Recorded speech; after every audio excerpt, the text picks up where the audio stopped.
The Gen Z force in this country are presenting this administration with a unique problem. I say this because for the first time in Kenyan history, the government doesn't know how to muffle this irate group called Gen Zs. Because if you abduct any member of the group or assassinate them, they come out in droves to protest.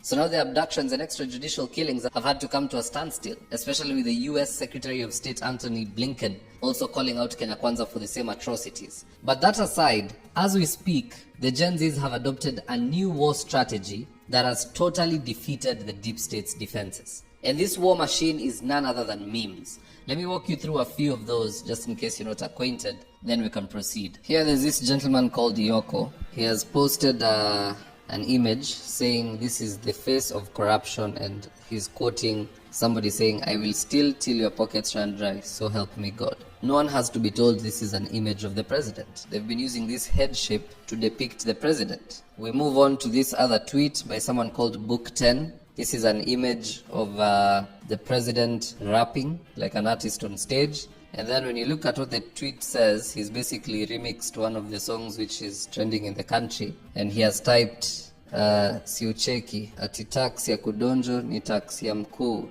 Tax nikishika ninawaibia tu. Right to the left nimeiba hadi juu. I think the Gen Zs will get which song that is, but it's one of the trending songs, and they're changing the lyrics to basically send a message to the president. We have another fellow called Dennis Minor. And now I'm not saying any of these guys are the originators. I'm just finding these images on their tweets. He has posted this image of the president releasing a dog to go attack somebody. And the dog has been labeled Hali Hassan Joho. Notice how they don't ever use somebody's name as it should be used, but they're kind of changing the wording so that you can't say this was, targeted towards someone. So this person is alluding that the president is releasing some of his CSs to attack his oppressors. Then we move on to another tweet by someone called Anwale. This is back from the time when Rigathi Gachagua was attacked in Limuru. Here you can see one image where there's a gentleman hurling stones at SUVs. And if you look at the head shape, they're trying to say, without ever saying it, that the president is the one who is hurling these stones and causing chaos. And then still on that same tweet, there's another image he put out saying abduction squad, and they're quoted saying twende huyo Gachagua. Then when you look inside the vehicles, they've duplicated this head shape which is designed to depict the president. So it's like they're saying he's the one abducting, he's the one causing chaos, to anybody who gathers who is not for him, like the Gachagua camp and so on. And then finally we have a tweet from Dennis Itumbi himself. He's saying, "I love these cartoons. Yes, I will not shy from stating facts." Now when you look at the meme that he's talking about, the president is seated in the far left, and to the right we have a choir team. You can see there's Murkomen, there's Kimani Ichung'wah, they have added a wig, I don't know why. There's Junet Mohammed, there's Oscar Sudi, there's Dennis Itumbi himself, there's Ali Hassan Joho reading his hymn book or something.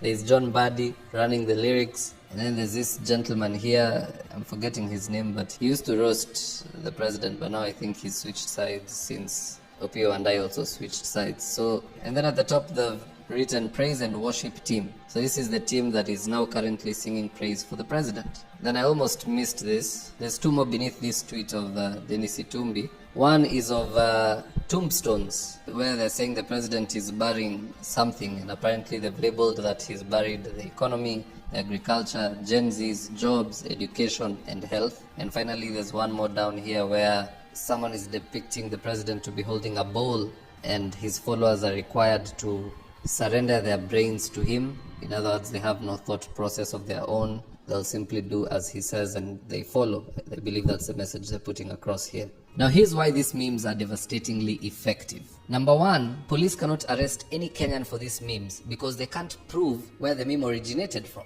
Someone somewhere is creating these memes and releasing them. And they are doing so without putting a watermark or any form of signage. So you can't trace the creator. Number two, even if they could find and arrest the meme creators, what charge will they be bringing against them in a court of law? Mudslinging the head of state? That'll be hard to prove, because if you visit any part of this country at any given point in time, you will always find somebody with an oval head. So you cannot say that the president has the monopoly of this egg-shaped silhouette. And then again, even if you have hard evidence that someone is producing these things, guess what? The president is a public figure, so he's subject to public scrutiny. So there's no case to litigate whatsoever. This is an ingenious way that the Gen Zs are bringing the war to this administration, and it doesn't even stop there. The other way the Gen Zs are terrorizing the president is through music such as this.